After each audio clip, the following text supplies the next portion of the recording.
Hi, my name is Sarafina Nance, and I am here as the author of Little Leonardo's Fascinating World of Astronomy, which I'm going to read to you today. I am an astrophysicist, an analog astronaut, and I will tell you all about really cool space things, which you will hopefully learn some in this book after we're done reading. So let's get started. All right, Little Leonardo's Fascinating World of Astronomy. Let's see, here we go. Astronomy is the science of studying the universe. The universe is full of things we can see, such as planets, moons, and stars, and things we can't see, such as dark matter and dark energy. Everything you can see, touch, taste, and smell is actually just a teeny tiny part of the universe. The rest of the universe is made up of invisible matter, called dark matter, and a mysterious force making the universe get bigger and bigger over time, called dark energy.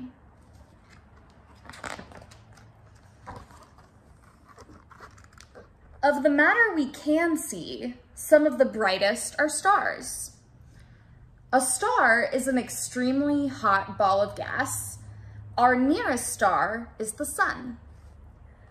Our sun, like all living stars, shines with light.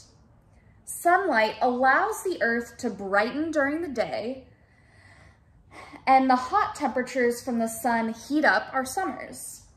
Sunlight is even responsible for our sunburns.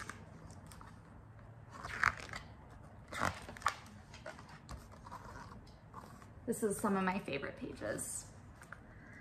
Deep inside the star, within the stellar core, tiny particles called elements slam into each other to create light.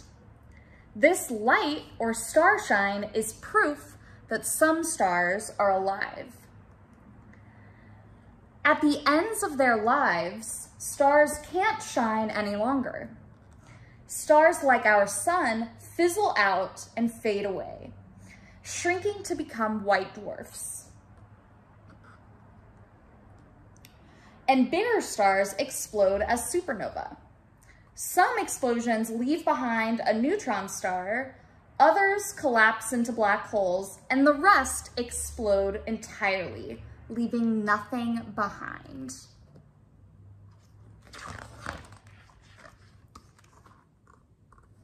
Planets orbit stars, making up cosmic neighborhoods called solar systems.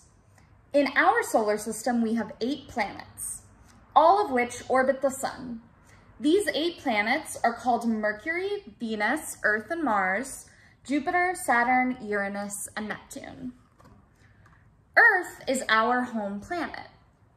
It is made of saltwater oceans, freshwater lakes and rivers, polar ice caps, and land. It is the only planet known to harbor life, making it a special home for us.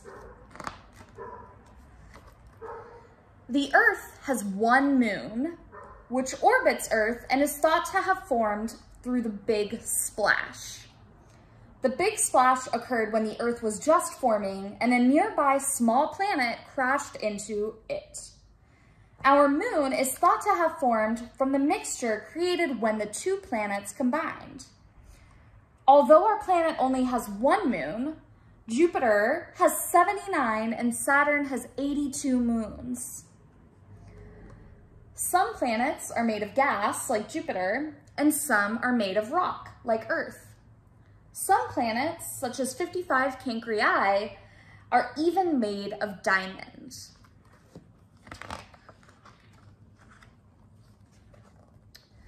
Planets that orbit stars other than the sun are called exoplanets.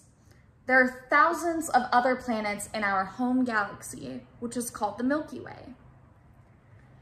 Some planets are as small as the moon, and others are even bigger than Jupiter, the largest planet in our solar system.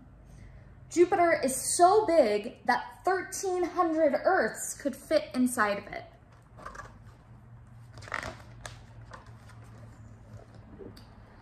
Many solar systems made up of planets and stars form galaxies. Unlike our solar system, which only has one star, some solar systems have two stars. These are called binary systems. At the center of our galaxy is a supermassive black hole called Sagittarius A star, around which all the stars and planets in the galaxy orbit.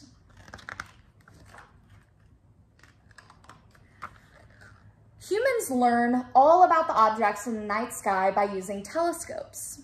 The main job of a telescope is to collect light. The bigger the telescope is, the more light it collects, and the farther away it can see. The biggest telescopes can spot the most distant objects in our universe, such as the first ever galaxies and stars.